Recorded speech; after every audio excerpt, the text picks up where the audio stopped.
నిన్న ఏదైతే సాక్షి ఛానల్లో డిబేట్లో కొమ్మినేని గారు అదే రకంగా కృష్ణంరాజు గారి మాటలు మనం ఆ డిబేట్లో పాల్గొన్న వాళ్ళిద్దరిని చూస్తుంటే చాలా బాధాకరమైన విషయం.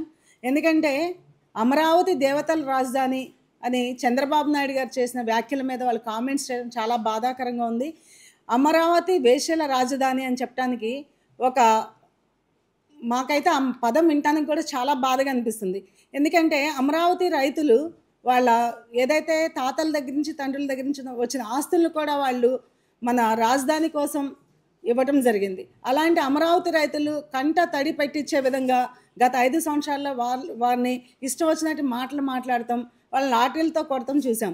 అదే రకంగా 5 సంవత్సరాలు పోనీ కష్టాలు అనుభవించారనుకుంటే ఈ ప్రభుత్వం వచ్చిన తర్వాత కూడా ఏదైతే ఈ సాక్షి ఛానల్ అమరావతి మీద విషయం ఎలా చిమ్ముతుందంటే వాళ్ళు మహిళల మీద ఇష్టమైన వ్యాఖ్యలు చేయటం. ఏంటంటే అమరావతి రాజధాని ఏదో న్యూస్లో ఏదో పేపర్లో వచ్చిందంట, వేశ్యలు ఎక్కువ ఉన్నారు ఆంధ్రప్రదేశ్లో అమరావతిలో అని చెప్తున్నారు. అంటే ఇక్కడ చూస్తుంటే మహిళల మీద ఏ రకంగా వ్యాఖ్యలు చేస్తున్నారో ఇప్పుడు ఉన్న ఉమెన్ కమిషన్ చైర్పర్సన్ గారు ఒకసారి గమనించాలని మేము కోరుకుంటున్నాం. అదేవిధంగా మనకి మహిళా హోమ్ మినిస్టర్ గారు కూడా ఉన్నారు కాబట్టి ఇద్దరు మహిళలే, ఉమెన్ కమిషన్ చైర్పర్సన్ గారు, హోమ్ మినిస్టర్ గారు వెంటనే ఈ వ్యాఖ్యలు చేసిన కృష్ణంరాజు గారి మీద ఈ వ్యాఖ్యలు చేస్తుంటే ఆయన అక్కడ డిబేట్లో పాల్గొన్న మన కొమ్మినేని గారి మీద కూడా చర్యలు తీసుకోవాలని కోరుకుంటున్నాను. ఎందుకంటే ఆ వ్యాఖ్యలు చేసేటప్పుడు అది తప్పు, అలా చేయకూడదు, మహిళలను కించపరిచే విధంగా మాట్లాడుతున్నారని కొంచెం కూడా లేకుండా వాళ్ళు అది కంటిన్యూ చేయడం చాలా బాధాకరం. అమరావతి చుట్టుపక్కల ప్రాంతంలో మీరు గమనిస్తే అక్కడ తాడేపల్లి ప్యాలెస్ ఉందండి. ఆ ప్యాలెస్లో ఈ సాక్షి ఛానల్ ఎండీ గారు కూడా ఉన్నారు. అంటే ఈ ఎండీ గారు ఆ సాక్షి పేపర్లో ఏదైతే వస్తుందో అది గమనించలేదా మాకు అర్థం కావట్లా. అంటే అమరావతి చుట్టుపక్కల ఈ తాడేపల్లి ప్యాలెస్ దగ్గర ఏమి ఉంది వాళ్ళ పదజాలంలో చెప్పాలంటే ఇంత దిగజారుడు వ్యాఖ్యలు చేస్తున్నప్పుడు భారతీరెడ్డి గారు ఆ ఛానల్ ఏదైతే వాళ్ళు ఉన్నారో వాళ్ళ మీద ఏమైనా చర్యలు తీసుకున్నారా? మేము మహిళలుగా మేము ఒకటే కోరుకుంటున్నాము, తప్పనిసరిగా ఈ కృష్ణంరాజు గారు కానీ, కొమ్మినేని గారు కానీ, భారతీరెడ్డి గారు కానీ వాళ్ళ సాక్షి ఛానల్లో వచ్చిన దాన్ని బట్టి వెంటనే వాళ్ళు క్షమాపణలు చెప్పాలని, ఏదైతే ఇలాంటి వ్యాఖ్యలు చేసిన వాళ్ళని సుమోటోగా తీసుకొని మహిళా కమిషన్ చైర్పర్సన్ గారు వాళ్ళని వెంటనే నోటీసులు ఇవ్వాలని మేము కోరుకుంటున్నాము. అమరావతి రైతుల్ని కాదు, ఇక్కడ ఒక కులము మతం మీద కూడా ఆయన విషం చిమ్ముతున్నారు.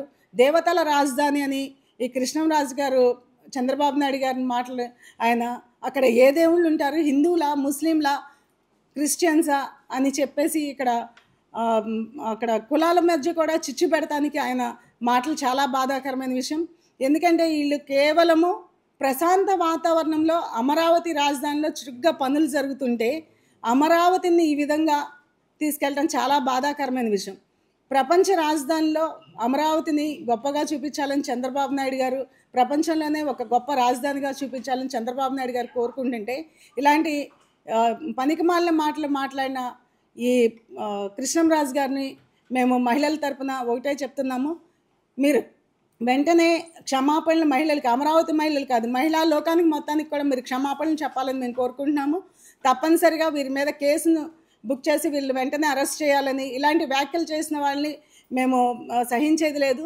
జర్నలిస్టులు ఎంతోమందిని చూసాము, జర్నలిస్టులు మంచిగా నీతిగా నిజాయితీగా మానవత్వంతో విలువలతో మాట్లాడే జర్నలిస్టులను చూసాం, కానీ ఇలాంటి కృష్ణంరాజు లాంటి జర్నలిస్టులను చూడటం ఇదే మొదటిసారి. ఎందుకంటే జర్నలిస్టులకి చాలా తెలుసు, మంచి ఎలా మాట్లాడాలి, చెడుని ఎలా ప్రజల దృష్టికి తీసుకెళ్లాలని తెలుసు, మహిళలను ఎలా గౌరవించాలని తెలుసు. కానీ ఈ జర్నలిస్టులు కేవలం సాక్షి ఛానల్లో మాట్లాడేటప్పుడు జగన్మోహన్ రెడ్డి గారే కనపడుతున్నారా, లేకపోతే భారతీరెడ్డి గారు కనపడుతున్నారా?